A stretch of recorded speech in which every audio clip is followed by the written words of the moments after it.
Nexus Shivam YouTube channel पर आपका हार्दिक स्वागत है। रिलेशन अपन टॉपिक पढ़ चुके हैं, अब हम फंक्शन के बारे में बात करते हैं। ध्यान देना, सबसे पहले अपन फंक्शन की डेफिनेशंस की बात करते हैं। फंक्शन की डेफिनेशंस क्या होती है? फंक्शन जो है वो एक स्पेशल प्रकार का रिलेशन ही है। तो यहाँ पे ध्यान दो भाई, फंक्शन की डेफिनेशंस मैंने लिखी हुई है। फंक्शन की डेफिनेशंस आपकी ये है कि दो सेट अभी ए और बी, ए से बी में, सेट ए से बी में परिभाषित एक संबंध फलन कहलाता है। किस प्रकार के संबंध की बात करते हैं? ए का प्रत्येक, इस सेट ए का प्रत्येक एलिमेंट का अद्वितीय रूप से बी के अवयवों से संबंध हो, अद्वितीय रूप से बी के अवयवों से संबंध हो।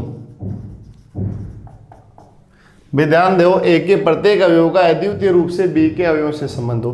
दो नाम आते हैं, एक तो नाम आता है प्रत्येक अवयव का और एक अद्वितीय रूप। ये चीजें अपने को समझने की है। तो यहाँ पे अपन ने कुछ एग्जाम्पल लिए, उनसे अपन इन चीजों के बारे में अपन ध्यान देते हैं। एक तो नाम लिखा हुआ है अद्वितीय, एक के प्रत्येक एलिमेंट का संबंध होना चाहिए। मतलब इधर कोई भी एलिमेंट आपका खाली नहीं बचना चाहिए, इधर एलिमेंट खाली नहीं बचना चाहिए अपने पास फंक्शन होने के लिए। तो पहले एग्जाम्पल में ध्यान दो, देखो 1 का रिलेशन है, 2 का है, 3 का है, 4 का है, 5 का रिलेशन नहीं है। 5 का रिलेशन नहीं है तो ये फंक्शन आपका नहीं है। फंक्शन के डेफिनेशंस कह रहे हैं कि एक के प्रत्येक एलिमेंट का रिलेशन आपका होना चाहिए। अगर ऐसा नहीं है तो ये अपने पास क्या नहीं है? फंक्शन नहीं है। सेकंड बात करता हूँ दूसरा एग्जाम्पल। दूसरे एग्जाम्पल में ध्यान दो भाई, अपने पास दूसरा एग्जाम्पल में अपने पास 1 की इमेज है, 2 की है, 3 की है, 4 की है, 5 की है। प्रत्येक एलिमेंट का रिलेशन है, 1 का भी है, 2 का भी है, 3 का भी है, 4 का भी है और 5 का प्रत्येक एलिमेंट का रिलेशन है। ध्यान दो, तो प्रत्येक अवयव का रिलेशन अद्वितीय रूप से। अद्वितीय का मतलब है जैसे मैंने ए, सेट ए के कोई भी एलिमेंट की दो इमेज नहीं होनी चाहिए। मतलब सेट ए का कोई भी एलिमेंट दो अवयवों से संबंध आपका नहीं रखना चाहिए। भाई 1 ए के एलिमेंट से संबंध रख रहा है, ए से 2 भी ए के एलिमेंट से संबंध रख रहा है, ए से 3 भी ए के एलिमेंट से संबंध रख रहा है, ए से 4 भी ए के एलिमेंट से संबंध रख रहा है, ए से, और 5 भी ए के एलिमेंट से संबंध रख रहा है, ए से। तो ये जो फंक्शन है, ध्यान देना, ये फंक्शन आपका किस प्रकार का है भाई?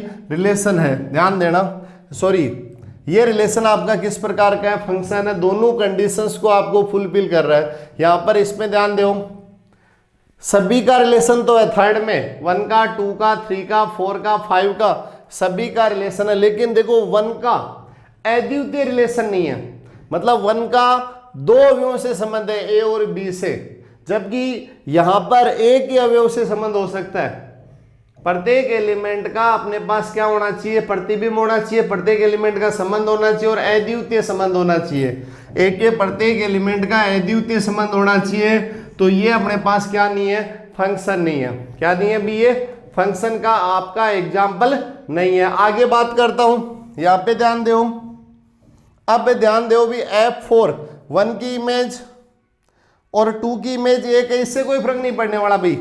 यहां पे देखो 1, पहली बात ये देखो, प्रत्येक एलिमेंट का रिलेशन है क्या? 1 का भी है, 2 का भी है, 3 का भी है, 4 का भी है, कोई दिक्कत नहीं। ऐसा तो नहीं है ए में ऐसा तो नहीं है कि कोई एक एलिमेंट दो एलिमेंट से रिलेशन रखता है।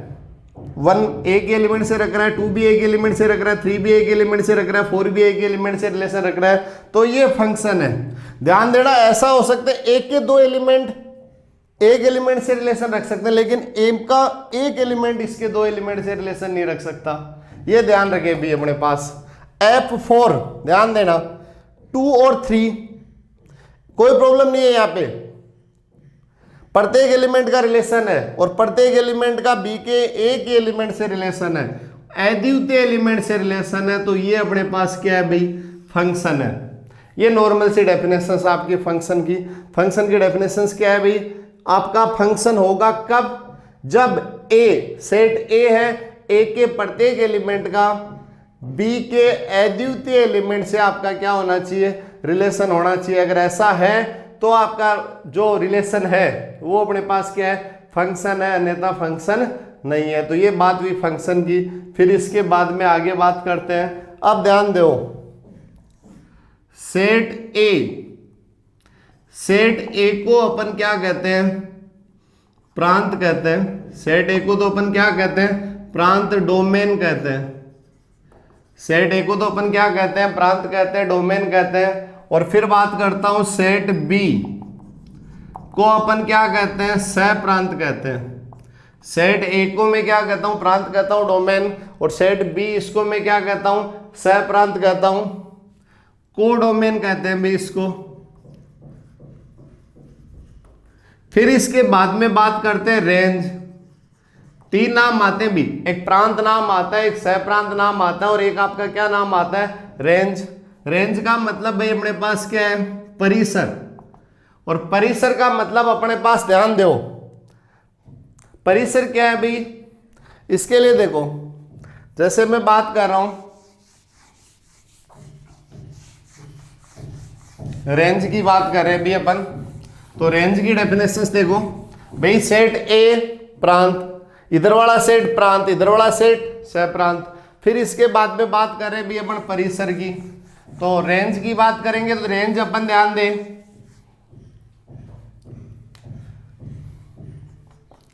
रेंज की डेफिनेशंस, परिसर रेंज, इसकी डेफिनेशंस क्या है, सह प्रांत। ध्यान दो,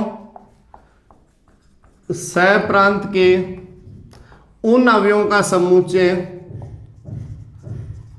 उन अवयवों का समुच्चय, सह प्रांत के उन अवयवों का समुच्चय जिनका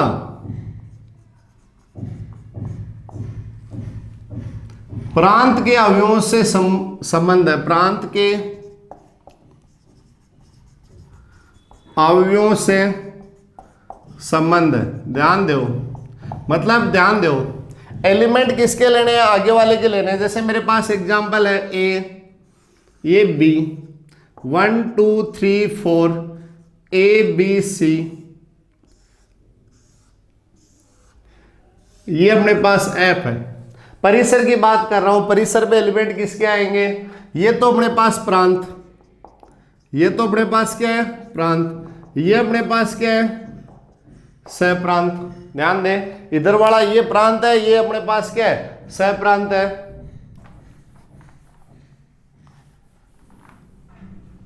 अब ध्यान दो, बात कर रहे हैं अपन परिसर की। परिसर में एलिमेंट किसके हैं, बी के। वो एलिमेंट है जिनकी परी इमेज ए में एग्जिस्ट हो, या जिनका ए के एलिमेंट के साथ क्या हो, रिलेशन हो, उसको अपन क्या कहते हैं, परिसर कहते हैं। तो यहाँ पे परिसर अपने पास क्या आ जाएगा, सेट ए बी आ जाएगा। और परिसर जो होगा वो सदैव आपके पास इस सह प्रांत का क्या होगा भाई, सबसेट होगा। तो ये बात हुई भाई अपने पास प्रांत, सह प्रांत और किसकी, परिसर की। ठीक है, समझ में आया। अब आगे बात करते हैं भी, यहां पर इससे आगे देखते हैं।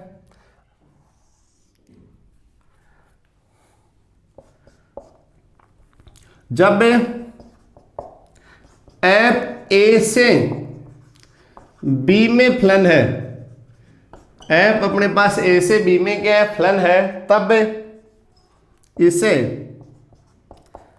एफ ए टू बी प्रदर्शित करते हैं। ये मैथमेटिकल सिंबल है आपका फंक्शन को लिखने का भाई। एफ अगर ए से बी में फंक्शन है तो अपन मैथमेटिकल परिभाषा आपकी कि F is function from A to B पढ़ते हैं, इसको से प्रदर्शित करते हैं।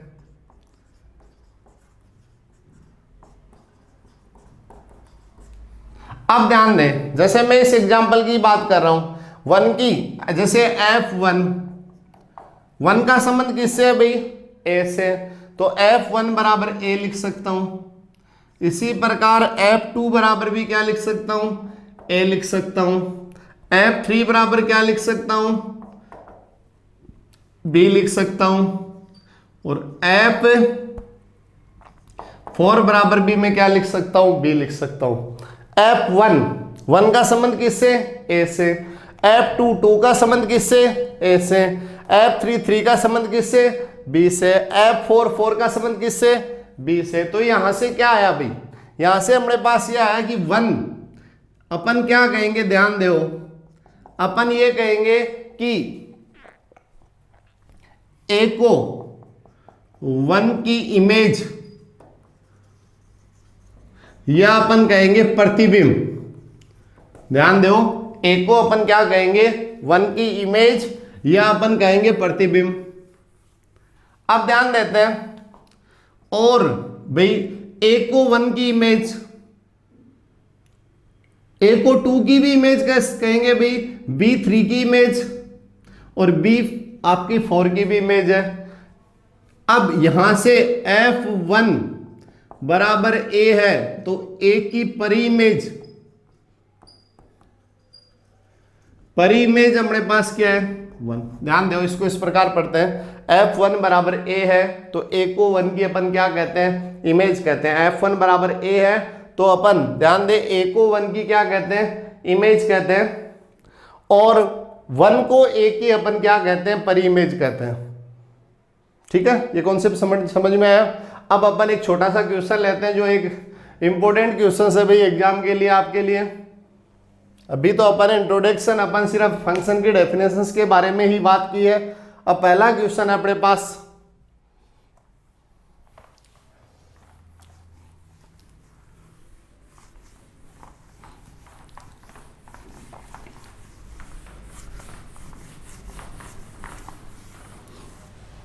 अब ध्यान दे, पहला क्वेश्चन है, ए में m एलिमेंट है और बी में n एलिमेंट है, तो ए से बी में कितने फलन परिभाषित कर सकते हैं, कितने फलन परिभाषित किए जा सकते हैं। ध्यान दो, ए में m अवयव है, बी में n अवयव है, तो ए से बी में अपन कितने फंक्शन डिफाइन कर सकते हैं। तो यहाँ पे इसका सॉल्यूशंस ध्यान दे, ए में कितने एलिमेंट हैं, जैसे मैंने x1 x2 और xm, ये ए, और ये मैंने बी लिखा, बी में एलिमेंट y1 y2 और yn। अब ध्यान देना, फंक्शन की डेफिनेशन से ए के प्रत्येक एलिमेंट की इमेज होनी चाहिए और अद्वितीय एलिमेंट इमेज होनी चाहिए। तो यहां पर x1 की इमेज, x1 का संबंध अपन कितने प्रकार से कर सकते हैं, x1 की इमेज कोई भी एक ले सकते हैं इनमें से। अद्वितीय तो एक की लेनी है, एक से ज्यादा नहीं लेनी है, कोई सी भी एक ले सकते हैं। तो यहाँ पे इसकी x1 का संबंध अपन कितने प्रकार से कर सकते हैं, n प्रकार से कर सकते हैं। कितने प्रकार से कर सकते हैं, n प्रकार से। इसी प्रकार x2 की बात कर रहा हूं, x2 की इमेज y1 भी ले सकते हैं भाई, कोई दिक्कत नहीं है, इनमें से कोई सा भी ले सकता हूं। यहां ऐसा कोई प्रॉब्लम नहीं है कि x1 की इमेज y1 है तो x2 की y1 नहीं ले सकते, ले सकते हैं, क्योंकि x2 का एक से संबंध होना चाहिए, किसी से भी हो सकता है वो। तो यहाँ पे x2 का संबंध या x2 की इमेज कितने प्रकार से ले सकते हैं, n प्रकार से। और इसी प्रकार xm की इमेज, xm की इमेज अपन कितने प्रकार से ले सकते हैं, n प्रकार से ले सकते हैं। फलतः ध्यान दें, तो a से b में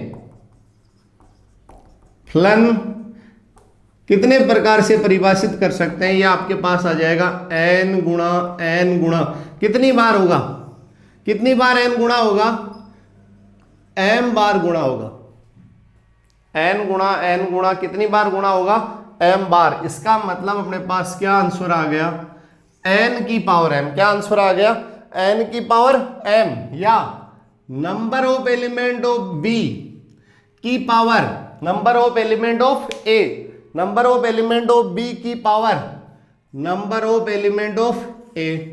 ये आपका क्या हो गया, इस क्वेश्चन का आंसर हो गया। बहुत अच्छा क्वेश्चन है।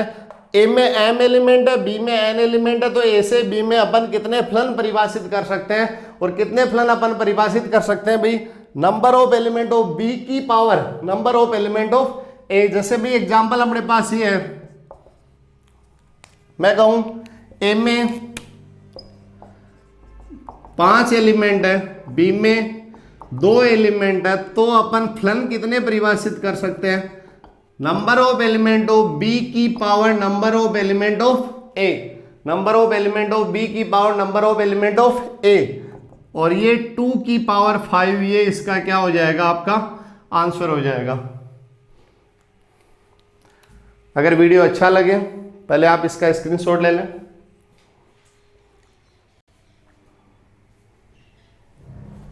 वीडियो अच्छा लगे तो लाइक करें, शेयर करें और चैनल को सब्सक्राइब करना ना भूलें और बेल की घंटी को भी दबाएं जिससे आपको वीडियो की नोटिफिकेशन सबसे पहले मिले। अब इससे अगले वीडियो में अपन बात करेंगे। अगले वीडियो में अपन निकालना सीखेंगे किसी फंक्शन का अपन प्रांत और परिसर किस प्रकार ज्ञात करते हैं। और एयरफोर्स हो चाहे आपका फर्स्ट ग्रेड हो चाहे सेकंड ग्रेड हो, सभी एग्जाम में आपका प्रांत ज्ञात करने का एक क्वेश्चन आपको मिलता है। तो अगला वीडियो देखना आप ना भूलें। धन्यवाद।